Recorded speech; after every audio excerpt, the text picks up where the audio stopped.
In this exploration, we journey through the evolving face of exorcism, from ancient Egyptian rites, through Roman interpretations, and into the medieval concept of knights as spiritual guardians. As the practice entered modernity, we confront darker chapters. In Part 2, we meet the real-life inspiration behind The Exorcist, once a troubled child, now a NASA engineer. And finally, Part 3 brings us to Father Amorth, famed Vatican exorcist, whose modern encounters reveal the complexity of belief and ritual in our era. In ancient civilizations, a sudden fever or a collapsed roof signaled a targeted attack. Unseen, predatory entities were believed to be constantly circling, waiting for the smallest breach in spiritual defenses to strike. The ancient Egyptian response to these invisible threats was apotropeic magic, preventative rituals designed to maintain ma'at, or cosmic order. These rites were the primary defense used to bar chaos from entering the home. To enforce these boundaries, specialized Heka priests invoked the most fearsome figures in their pantheon. They donned masks emulating deities like Taweret, a chimeric hippopotamus-like goddess, to physically intimidate spiritual intruders before they could take hold. If a spirit managed to infect a patient, the priest engaged in divine roleplay.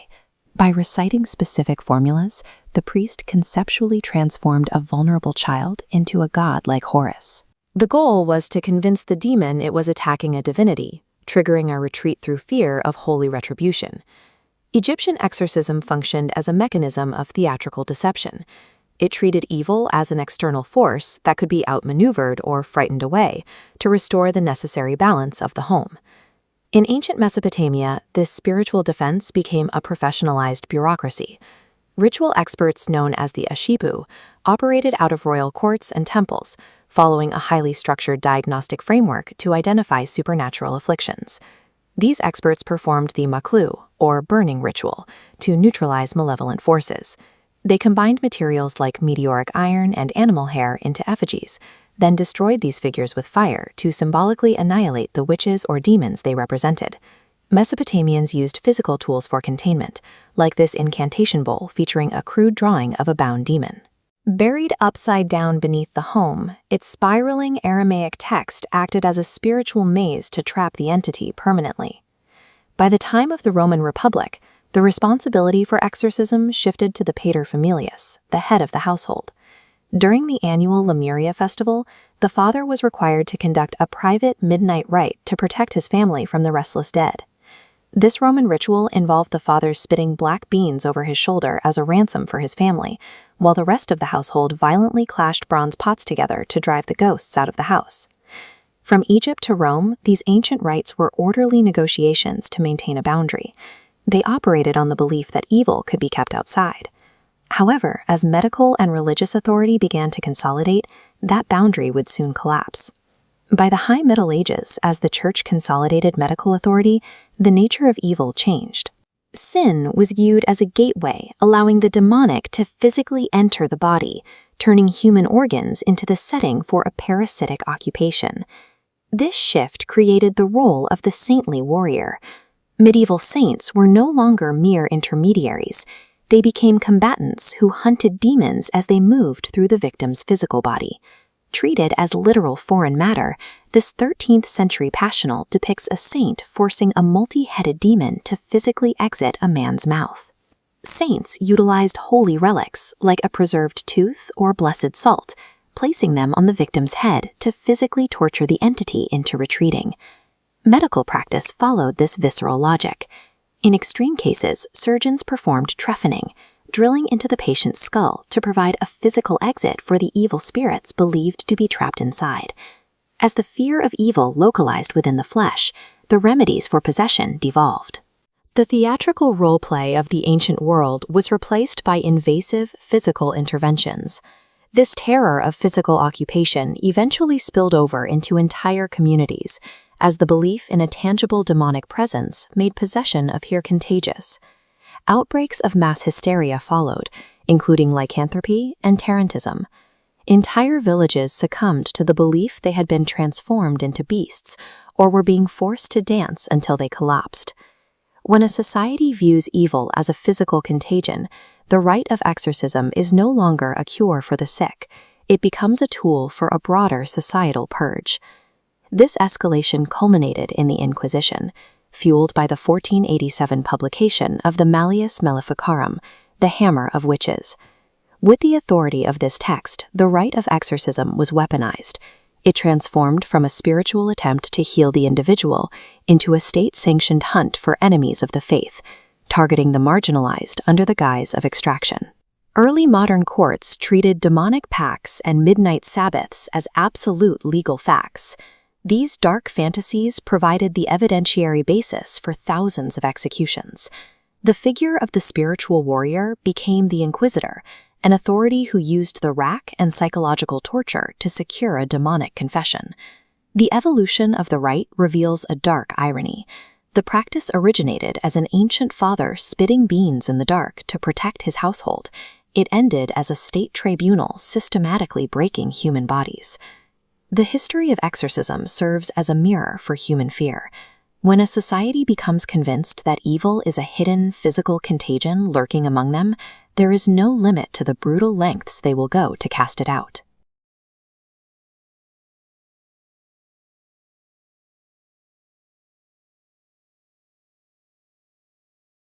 This photograph captures the long line outside Cinema 1 in 1973.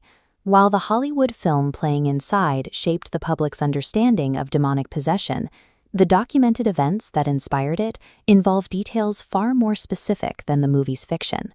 This is a page from a secret 29-page diary kept by an attending priest named Father Raymond Bishop. As we read through these notes, we see a clinical, day-by-day account of phenomena that the Catholic Church kept deliberately hidden for decades. The details in this diary outline a complex psychological mystery, one that directly challenges how we understand human hysteria and trauma. Here is a photograph of a quiet suburban street from the late 1940s. In 1949, a 13-year-old boy named Ronald Hunkler lived an ordinary life in a middle-class Maryland neighborhood exactly like this one.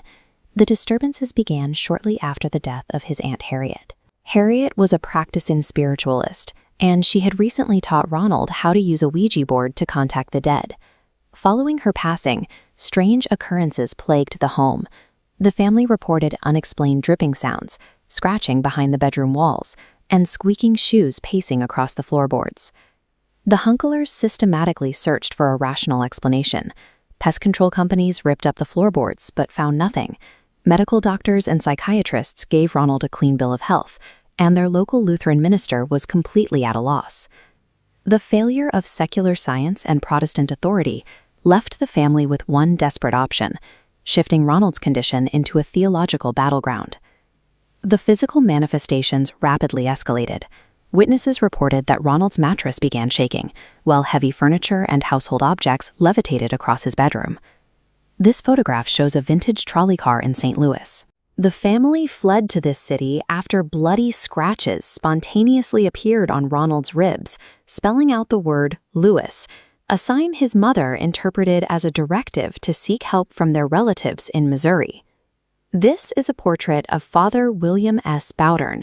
He was an experienced, skeptical Jesuit priest who had served as a combat chaplain in the European theater of World War II. Bowder approached the boy's situation with the strict discipline of a soldier. He executed the rite of exorcism as an exhausting, month-long tactical siege of psychological endurance. Here is a photograph of the psychiatric ward at the Alexian Brothers Hospital. This isolated clinical setting is where the final, intense rituals took place. Bowder and his assistants conducted between 20 and 30 nightly sessions. Ronald would enter deep trances, spit at the priests, and exhibit physical strength that resulted in an assisting priest, Father Halloran, suffering a broken nose. Looking at this April 11th diary entry, we can read the priest's documentation of the physical manifestations. They record brand-like welts rising on the boy's chest, specifically spelling out the word exit. The climax arrived on April 18, 1949. Ronald suffered a violent seizure, and a voice emanating from the boy mocked the exhausted priests, claiming Satan would never leave his body. But this page of the diary records a sudden conclusion. A deep voice invoked Saint Michael the Archangel. Immediately afterward, Ronald awakened, looked at the priests, and calmly stated, "He's gone." The Jesuit priests declared a definitive spiritual victory. This photograph of a Saturn V rocket launch leads us to a final detail in the story. The boy known as Roland grew up to be Ronald Hunkler, a highly successful engineer for NASA. During his time with the Apollo program, Hunkler patented the heat-shielding material used to protect space shuttles during atmospheric re-entry. The boy, whom the Catholic Church believed was consumed by hellfire, dedicated his adult life to shielding humanity from the literal heat of atmospheric re-entry. Yet, despite his massive contributions to science and the moon landings, Hunkler lived in constant, paralyzing paranoia. He was terrified his colleagues would discover his identity as the inspiration for the world's most famous horror story. The man who helped America reach the stars spent his life running from his own childhood, fleeing his home every Halloween to escape the very myth he helped create. Horror films typically depict exorcists as sweating, terrified men, barely holding back the tide of a supernatural assault. Father Gabriele Amorth was different. When asked if he was afraid of the devil, he famously replied, "No, the devil is afraid of me." This raises a question. How does a human being reach a state of complete immunity to the paralyzing terror of spiritual evil? Amorth built that resilience through years of partisan warfare and frontline survival. In 1943, 18-year-old Gabriele was drafted into Mussolini's fascist army, but he immediately deserted, disappearing into the mountains to join the anti-fascist resistance under the codename Alberto. He spent the next 2 years as a partisan fighter. He rose to the rank of battalion commander and survived combat that claimed many of his childhood friends, eventually earning the Military Cross for valor. After the war, he entered high-level political circles, serving as deputy to future Prime Minister Giulio Andreotti in the Young Christian Democrats. When the Roman diocese appointed him as an exorcist at age 61, the former commander was simply moving to a new front in a war he had been fighting since his teens. Amorth performed tens of thousands of exorcism sessions, but he believed only a tiny fraction, fewer than 100 cases, involved actual demonic possession. He refused to perform the rite unless the individual had first been cleared by a battery of doctors, neurologists, and psychiatrists. He had no patience for imagined afflictions, frequently telling people their problems were psychological and that they should talk to a good vet instead. This skepticism makes the cases he actually accepted as authentic much more unsettling. During his first solo exorcism, Amorth encountered a young, uneducated peasant who suddenly began speaking in fluent, rapid English. The environment changed instantly. The room temperature plummeted rapidly, and ice crystals began to crawl across the walls. The man's body then went entirely rigid and levitated 3 feet off the ground. The entity identified itself to Amorth as Lucifer. In other cases, he documented 11-year-old children throwing full-grown men across rooms with superhuman strength. These physiological impossibilities convinced Amorth that he was dealing with an intelligent, non-human adversary. During the rites, victims violently expelled solid objects from their mouths. He reported that they vomited rusty nails, iron spikes, and jagged shards of glass, all without suffering any internal injuries whatsoever. He also faced physical hexes, discovering live toads or thick braided ropes of hair sewn deep inside a victim's mattress. The entities used psychological warfare as well, speaking in choral voices and threatening to eat his heart. Amorth met these threats with prayer and spiritual weaponry, viewing the devil's aggression as the desperate tactics of an enemy who had already lost. Amorth's 30-year ministry was fueled by survivor's guilt. Having watched so many of his friends die in the war, he believed his survival was a divine order to spend the rest of his life rescuing others. He protected himself with a defense the devil couldn't penetrate, a sharp, unshakable sense of humor. He didn't treat demons as cosmic horrors, but as stubborn intruders who needed to be evicted from the premises. He famously joked that the devil was afraid of him because he was uglier than he is. The partisan who fought fascists died as an old man who had completely conquered the fear of hell.